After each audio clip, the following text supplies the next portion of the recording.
السلام علیکم ورحمۃ اللہ وبرکاتہ۔ الحمد للہ رب العالمین والعاقبۃ للمتقین والصلاة والسلام علی سید الانبیاء والمرسلین، اما بعد اعوذ باللہ من الشیطان الرجیم، بسم اللہ الرحمن الرحیم۔ وَإِذَا لَقُوا الَّذِينَ آمَنُوا قَالُوا آمَنَّا وَإِذَا خَلَوْا إِلَى شَيَاطِينِهِمْ قَالُوا إِنَّا مَعَكُمْ إِنَّمَا نَحْنُ مُسْتَهْزِئُونَ اللَّهُ يَسْتَهْزِئُ بِهِمْ وَيَمُدُّهُمْ فِي طُغْيَانِهِمْ يَعْمَهُونَ أُولَئِكَ الَّذِينَ اشْتَرَوُا الضَّلَالَةَ بِالْهُدَى فَمَا رَبِحَتْ تِجَارَتُهُمْ وَمَا كَانُوا مُهْتَدِينَ مثلهم كمثل الذي استوقد نارا فلما أضاءت ما حوله ذهب الله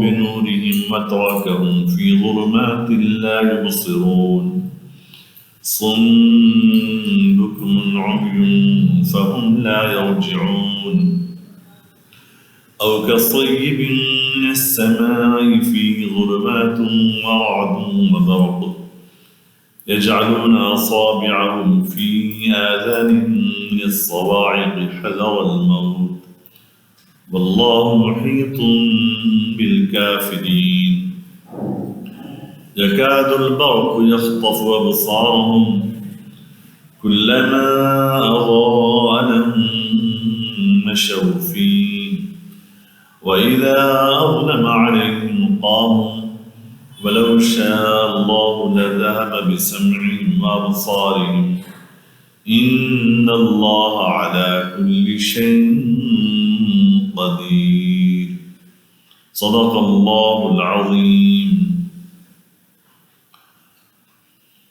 اور جب یہ منافقین ایمان والوں سے ملاقات کرتے ہیں تو کہتے ہیں کہ ہم ایمان لائے، اور جب یہ تنہائی میں اپنے شیاطین کے پاس جاتے ہیں تو یہ کہتے ہیں کہ بے شک ہم تمہارے ساتھ ہیں، یقیناً ہم تو مذاق کر رہے تھے۔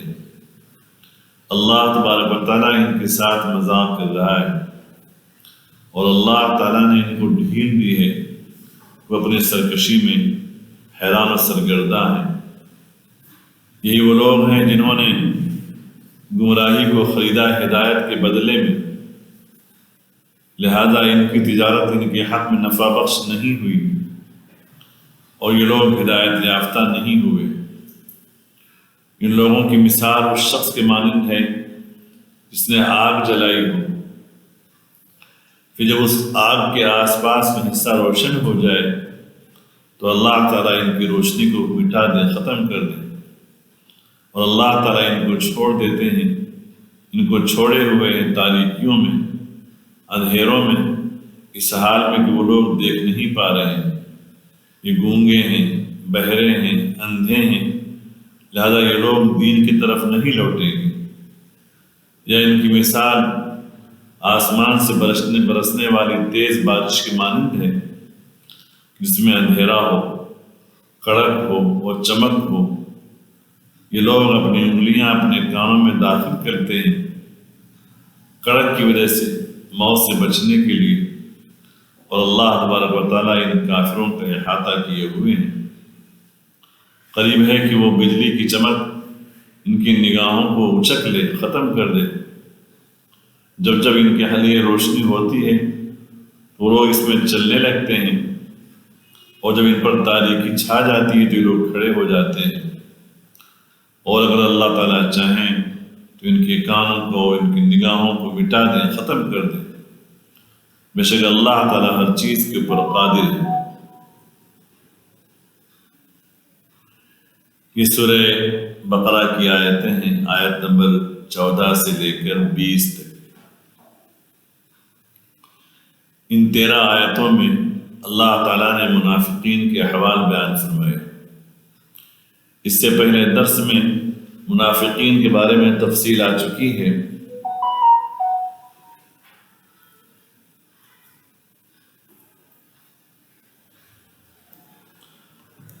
اس سے پہلے درس میں منافقین کے بارے میں تفصیلی بات آ چکی ہے کہ منافقین کا وجود کیسے ہوا، کیوں ہوا۔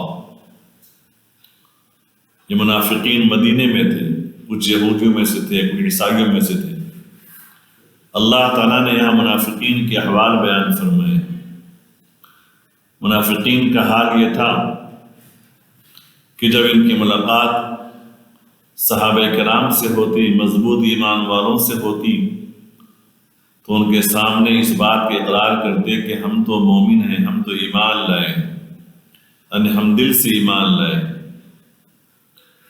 اس کے بعد جب وہ لوگ واپس اپنے علاقوں میں جاتے اور جن جن لوگوں نے انہیں منافق بننے کی ترغیب دی، نفاق کے لیے ابھارا تھا، جب ان کے پاس جاتے تو یہ کہتے کہ ہم تو مسلمانوں سے مذاق کرتے ہیں۔ اللہ تعالیٰ نے ان لوگوں کو جنہوں نے نفاق پر ان کو آمادہ کیا تھا ان کو شیاطین فرمایا۔ وَإِذَا خَلَوْا إِلَىٰ شَيَاطِينِهِمْ، شیاطین شیطان کی جمع ہے۔ یہاں شیاطین سے مراد کون ہے، اس بارے میں مفسرین نے 3 باتیں ارشاد فرمائی ہیں۔ یا تو وہ یہودی، وہ کافر جنہوں نے ان لوگوں کو آمادہ کیا کہ وہ منافق بن کر مسلمانوں کے درمیان میں جائیں۔ دوسرے فرمایا الکہان، کاہن،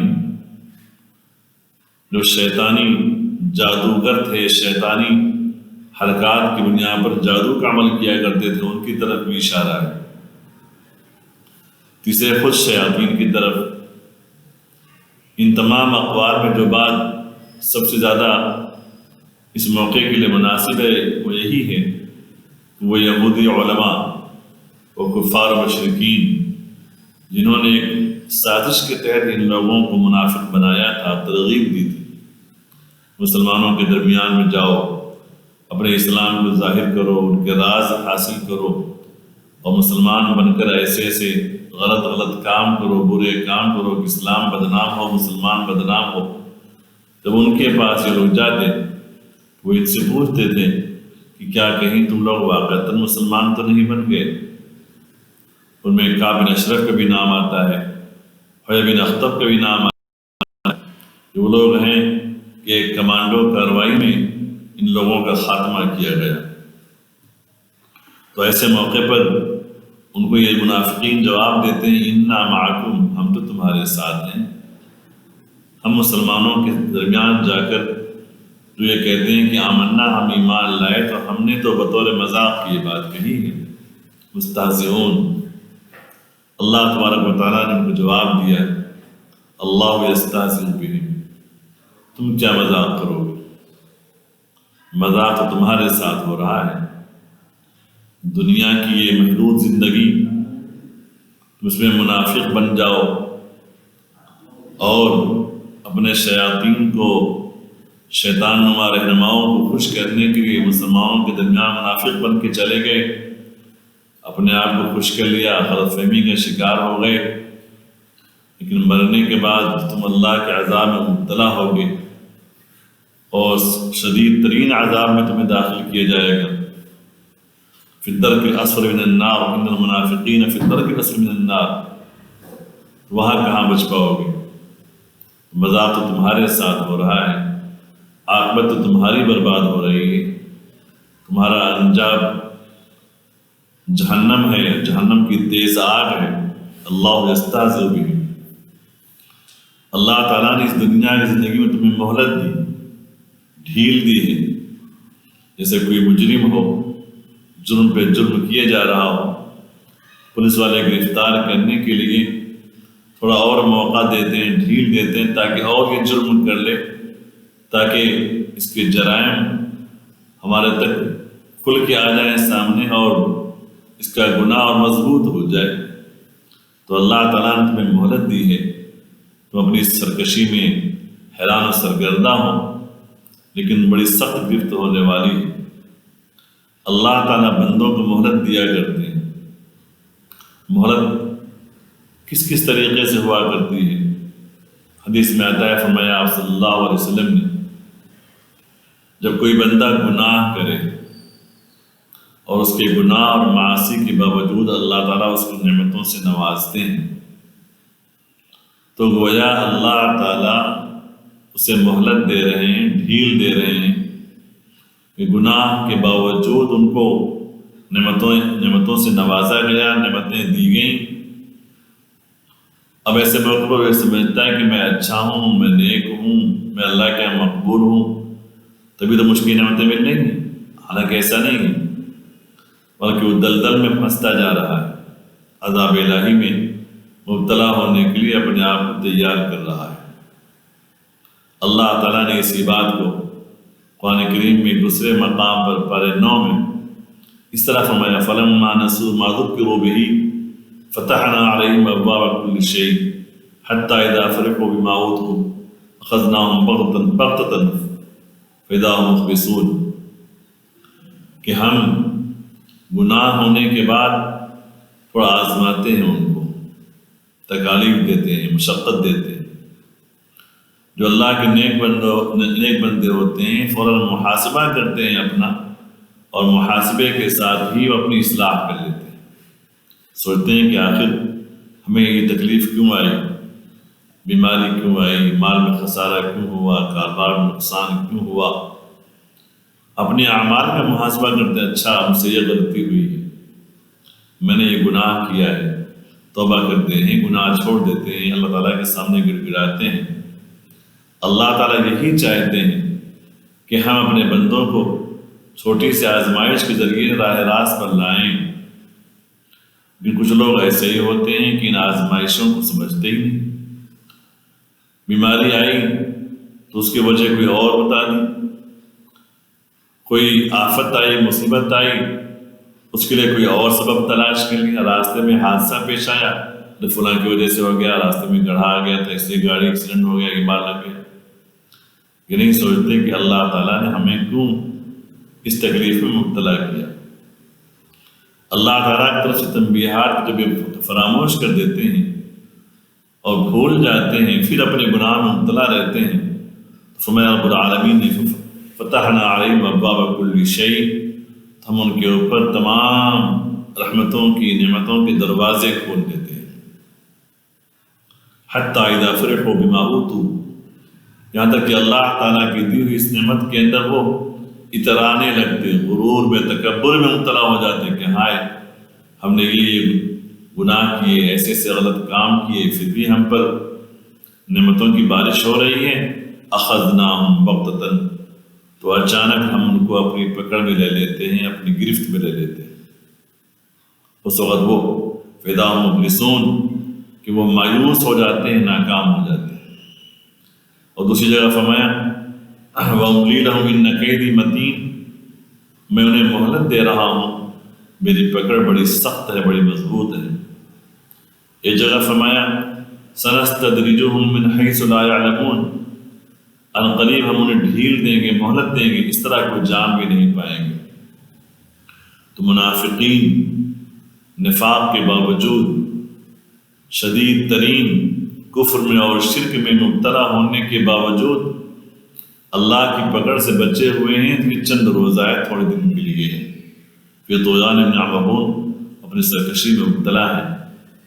ہم تمام اہل ایمان کے لیے اس میں ایک تنبیہ، ایک تعلیم ہے کہ ہم روز اپنا محاسبہ کرتے ہیں، رات سونے سے پہلے صبح سے لے کر شام تک کے اپنے جو اعمال ہیں غور کر لیں، کتنا اچھا ہوا، کتنا برا ہوا۔ جو کام اچھے ہوئے، نمازوں کی پابندی ہوئی، اللہ تعالیٰ تیرا شکر ہے، تلاوت کی، اذکار کی پابندی ہوئی، توفیق ہوئی، اے اللہ آپ کا بے حد شکر ہے۔ فلاں غلطیاں ہوئی، خطا ہوئی، جھوٹ بولے، غیبت ہوئی، توبہ کر لیں، استغفار کر لیں، اے اللہ ہم سے خطا ہوئی، ہمیں معاف فرمائے، آئندہ ہم نہیں کریں، روز کا معمول ہونا چاہیے۔ اگر مبتلا ہوئے گناہوں میں اللہ تعالیٰ کی طرف سے تھوڑی پکڑ آئی، اپنی اصلاح نہیں کیے، ہوشیار نہیں ہوئے، پھر نعمتوں کے دروازے کھل گئے، تو یہ ایک مومن کے لیے بہت ہی برا وقت ہے، اچھا وقت نہیں ہے۔ رب العالمین نے فرمایا اولئک الذین اشتروا الضلالۃ بالہدی، یہ وہ لوگ ہیں جنہوں نے ہدایت کے بدلے میں گمراہی لی۔ اس کو خرید و فروخت کے انداز میں پیش کیا گیا ہے۔ کوئی آدمی دکان پر اچھے قیمتی سکے لے کر جائے اور وہاں سے خراب چیز اٹھا کے لائے، گلی سڑی چیزیں اٹھا کر لائے، کٹے پھٹے کپڑے اٹھا کر لائے، تو اس کا یہ سودا اچھا تو نہیں ہوا۔ ان منافقین کے سامنے، یہودیوں کے سامنے، اہل کتاب کے سامنے حضور اقدس صلی اللہ علیہ وسلم ہادی بن کر آئے، رہنما بن کر آئے، اللہ تعالیٰ کا پیغام لے کر کے آئے۔ موقع تھا ہدایت قبول کر لیتے، اپنی دنیا اور آخرت کو سنوار لیتے۔ جانتے بوجھتے بھی وہ لوگ اس ہدایت کو نہیں لے سکے، الٹا منافق بن کر اسلام کی جڑوں کو کھوکھلی کرنے کے لیے، مسلمانوں کے صفوں میں دراڑ پیدا کرنے کے لیے، مسلمانوں کی شبیہ خراب کرنے کے لیے نفاق کا راستہ اپنایا، تو ہدایت کو چھوڑ کر گمراہی اپنائی، ہدایت کے بدلے میں گمراہی خرید لی۔ تو اللہ تعالیٰ نے اس کو خرید و فروخت کے اصطلاح میں پیش کیا ہے تاکہ آسانی سے بات سمجھ میں آ جائے۔ فما ربحت تجارتہم، ان کا یہ سودا کامیاب نہیں ہوا، ان کا یہ سودا نفع بخش نہیں رہا، وہ ہدایت یافتہ نہیں ہوئے۔ اللہ تعالیٰ نے آگے کی آیتوں میں دو مثالیں پیش کی ہیں۔ منافقین دو طرح کے تھے، ایک تو وہ منافق تھے جو اندر سے شرک میں اور کفر میں، یہودیت میں بہت سخت تھے، اور مکمل منصوبہ بند طریقے سے شرک اور کفر کو چھپا کر، یہودیت کو چھپا کر منافق بن کر آئے تھے۔ کہیں سے ان کے دل میں حاشا وکلا یہ خیال بھی نہیں آیا کہ میں مسلمان ہو جاؤں گا، شرک اور کفر چھوڑ دوں گا۔ شرک اور کفر میں انتہائی پکے ہیں۔ دوسرے وہ منافق ہیں جو شرک میں، کفر میں، یہودیت میں پختہ نہیں تھے، کبھی کبھی اسلامی علامتوں، کبھی آپ صلی اللہ علیہ وسلم کی تعلیمات سے متاثر ہو کر قرآن کریم کی آیتوں پر غور و فکر کرتے ہوئے ان کے دل میں یہ خیال آتا تھا کہ اسلام قبول کر لیتے تو اچھا ہوتا، نفاق چھوڑ دیتے تو اچھا ہوتا، کھل کے مسلمان بن جاتے تو اچھا ہوتا۔ جب آیتیں نازل ہوتی تنبیہات والی، گناہوں کی سزاؤں پر، منافقت کی سزا پر، جہنم کی سزاؤں کا تذکرہ آتا تو ڈر جاتے، کانپ جاتے یہ لوگ، اور سوچتے کہ ہم کسی بھی حال میں اسلام میں داخل ہو جائیں گے، نفاق کو چھوڑ دیں گے، لیکن کچھ دنوں کے بعد پھر اسی روش پہ آ جاتے، پھر وہی منافق، پھر وہی شرک اور کفر، پھر وہی یہودیت۔ تو اللہ تعالیٰ نے ان کے لیے دوسری مثال دی۔ پہلی مثال دی، فرمایا رب العالمین نے، اعوذ باللہ من الشیطان الرجیم، بسم اللہ الرحمن الرحیم، مثلهم كمثل الذي استوقد نارا فلما اضاءت ما حوله ذهب الله بنورهم وتركهم في ظلمات لا يبصرون۔ کہ ان منافقین کی مثال اس شخص کے مانند ہے جس نے آگ جلائی۔ اس شخص سے مراد یہاں حضور اقدس صلی اللہ علیہ وسلم ہے۔ مثلهم میں ہم ضمیر سے اشارہ ہے منافقین کی طرف، اور آگ جلانے والے ہیں اللہ کے رسول صلی اللہ علیہ وسلم۔ آگ جلانے سے تعبیر کرنا ہے ہدایت کی روشنی دکھانا، قرآن کریم کے ذریعے اور آپ صلی اللہ علیہ وسلم کی تعلیمات کے ذریعے اسلام کی روشنی، ہدایت کی روشنی ان کے سامنے دکھائی، اور اسلامی روشنی پھیلی چاروں طرف، اس کے اثرات محسوس کیے گئے، قرآن کریم کی آیتیں نازل ہوئی۔ فلما اضاءت ما حولہ، پھر جب اس روشنی کے آس پاس کا حصہ روشن ہو گیا، اللہ کے رسول صلی اللہ علیہ وسلم کتاب و منیر، روشن کتاب لے کر آئے اور اپنی قیمتی باتیں ان کے سامنے پیش کی، اوس اور خزرج کے بہت سارے لوگ اسلام میں داخل ہو گئے، سینکڑوں کی تعداد میں۔ یہ ہے آس پاس کا حصہ روشن ہونا۔ تو آس پاس کا حصہ روشن ہوا، اللہ تعالیٰ نے ان لوگوں کو توفیق عطا فرمائی اسلام میں داخل ہونے کی، جو دل کے پاک تھے، دل کے صاف تھے، نفاق نہیں رکھتے تھے۔ لیکن یہ جو منافقین تھے، ذهب اللہ بنورہم، اللہ تعالیٰ نے ان کی روشنی گل کر دی، ان کی روشنی کو ختم کر دیا اور ان کو چھوڑ دیا ایسے اندھیروں میں، تاریکیوں میں کہ وہ دیکھ نہیں پا رہے۔ اس کو اس مثال سے بھی سمجھا جا سکتا ہے، جیسا کہ اندھیری رات ہو، چاند کی وہ تاریخیں جن میں چاند دیر سے طلوع ہوتا ہے، چاند کی 20 تاریخ کے بعد رات کا شروع کا حصہ بالکل ڈوب اندھیرا ہوتا ہے۔ ہم شہر سے باہر چلے جائیں، جنگلی علاقوں میں چلے جائیں جہاں روشنی کا نظم نہ ہو، اندھیرا نظر آتا ہے۔ کوئی مسافر ہو، چل رہا ہو، اتنے میں کسی نے آگ جلائی، دیکھا کہ آس پاس کا حصہ روشن ہو گیا، پھر 2 قدم آگے بڑھائے، پھر روشنی ختم ہو جائے، پھر وہی اندھیرا۔ تو یہ حال ان لوگوں کا، منافقین کا ہے کہ اللہ تعالیٰ نے حضور اقدس صلی اللہ علیہ وسلم کے ذریعے اسلام کی روشنی ان کے سامنے پیش کی، چاہتے قدم بڑھاتے اسلام میں داخل ہو جاتے، لیکن نہیں، آنکھیں ان لوگوں نے بند کر لی اسے روشنی سے، ان کے سامنے پھر تاریکی چھا گئی، ایسا اندھیرا، ایسی تاریکی لا یبصرون کہ وہ دیکھ نہیں پاتے۔ معجزات ہیں، بینات ہیں، نبی صلی اللہ علیہ وسلم کی قیمتی تعلیمات ہیں، لوگ جوق در جوق اسلام میں داخل ہو رہے ہیں، لیکن یہ چیزیں ان کو نظر نہیں آ رہی۔ صم، گونگے، حق بات زبان سے بول نہیں سکتے ہیں، بہرے ہیں، حق بات اپنے کانوں سے سن نہیں سکتے ہیں، وہ اپنی زبانیں بھی بند کر لی اور کان بھی بند کر لیے، عمیون، اندھے ہیں، اپنی نگاہوں سے دین حق کو دیکھ کر استفادہ نہیں کر سکتے ہیں، اندھے ہیں، وہ آنکھیں ان کی بند پڑی ہوئی ہیں۔ فہم لا یرجعون، اب یہ لوگ دین کی طرف لوٹ کر نہیں آئیں گے۔ تو ان دونوں آیتوں میں مثال ان لوگوں کی پیش کی گئی ہے جو اپنے کفر میں، اپنے شرک میں بڑی مضبوطی کے ساتھ قائم تھے، نفاق زبان کی حد تک تھا، جان بوجھ کر اپنے اسلام کو ظاہر کرتے تھے اور اسلام کی طرف لوٹنے کا ان کا کوئی ارادہ نہیں تھا۔ آگے دوسری مثال دی جا رہی ہے، او کصیب من السماء فی ظلمات ورعد وبرق یجعلون اصابعهم فی اذانهم من صواعق حذر الموت، یا اس مثال کے مانند کہ آسمان سے تیز بارش برس رہی ہے، اندھیری رات ہے، اتنے میں اندھیری رات میں کوئی مسافر ہے، یہ منافقین گویا مسافر ہیں، اندھیری رات میں سفر کر رہے ہیں، اندھیرا ہے، بارش تیز شروع ہو گئی، ایسی بارش کی جس کے اندر کڑک کڑاکے کی آواز بھی آ رہی، بجلی بھی چمک رہی۔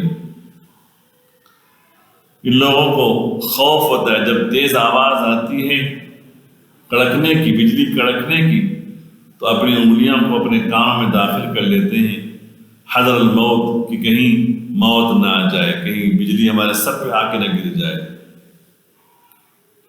تو یہ جو منافقین ہیں دوسری قسم کے، جب ان کے سامنے اللہ کے رسول صلی اللہ تعالیٰ علیہ وسلم جنت اور جہنم کی آیتیں پیش کرتے، منافقین کی سزاؤں والی آیتیں سناتے تھے، ڈر جاتے تھے، کانپ جاتے تھے، دل میں یہ خیال آتا تھا کہ نہیں، نفاق چھوڑ دیں گے، اب کلمہ پڑھ لیں گے، سچے دل سے مسلمان ہو جائیں گے۔